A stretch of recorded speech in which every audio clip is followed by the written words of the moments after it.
কোস্তিঘাটের রেলের প্যান্টোগ্রাফ ভেঙে যাওয়ায় সকাল থেকেই বন্ধ ব্যান্ডেল কাটোয়া শাখা ডাউন লাইনের ট্রেন চলাচল।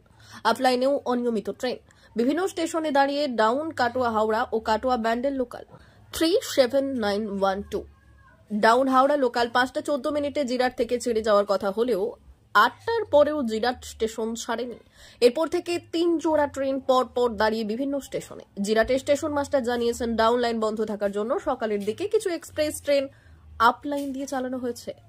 ভোর রাতে প্যান্টো ভাঙায় এই বিপত্তি। পরিস্থিতি কখন স্বাভাবিক হতে সময় লাগবে।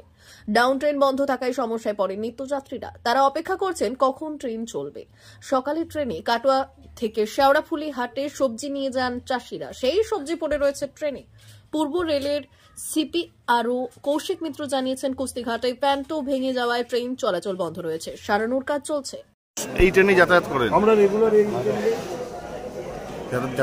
আজকে তো তার ছিঁড়ে গেছে বলছে। তার ছিঁড়ে গেছে, তার ছেঁড়ার মতন নয়। এটা যে সাপোটা তৈরি করেছে, সাপোর ওখানে জল জমে আছে বলে যার জন্য হচ্ছে।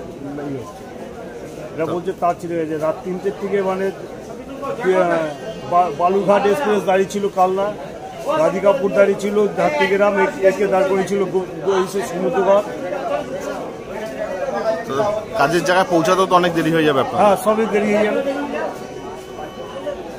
কোথা থেকে আসছেন? আমি অম্বিকা, কালনা। আমি বাগনাপাড়া থেকে আসছি, বাগনাপাড়া স্টেশন থেকে। এখানে তো অনেকক্ষণ ধরে দাঁড়িয়ে আছে। এখানে শুধু নয়, গুপ্তিপাড়াতেও বহুক্ষণ দাঁড়িয়েছে এবং গুপ্তিপাড়ায় প্রায় 1 ঘন্টার কাছে দাঁড়িয়েছিল। আমরা ওখানে ট্রেনটা বাগনাপাড়ায় ধরার কথা ছিল 4:50-এ। সেই 4:50-এ আমরা 4:20 বাড়ি থেকে বেরিয়েছি এবং ওখানেই দাঁড়িয়েছিলাম বহুক্ষণ ধরে।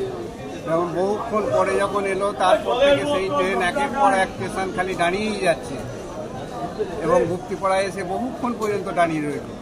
তারপর তো আস্তে আস্তে তো এই গুপ্তিপাড়া ছাড়লো, তো সোমরায় কিছুক্ষণ দাঁড়ালো। সোমরা থেকে এই জিরাটে আসতে, জিরাটের তো ঢোকার আগে তো কিছুক্ষণ দাঁড়িয়ে রইলই, আর এখন তো দাঁড়িয়ে পড়েছে। এখন যে কখন যাব তার ঠিক নেই। হাওড়ায় যাবেন আপনি? হাওড়ায় যাবো, আমি শেওড়াফুলি যাবো। শেওড়াফুলি হয়ে তারকেশ্বর যাবো। এখন তারকেশ্বর তো কাজের জায়গায় পৌঁছাতেও দেরি হয়ে যাবে। হ্যাঁ, বহুত দূরে যাবো, সে হাওড়া খলদপুর যাবো। কি নাম আপনার? ফিরোজ আলী মন্ডল।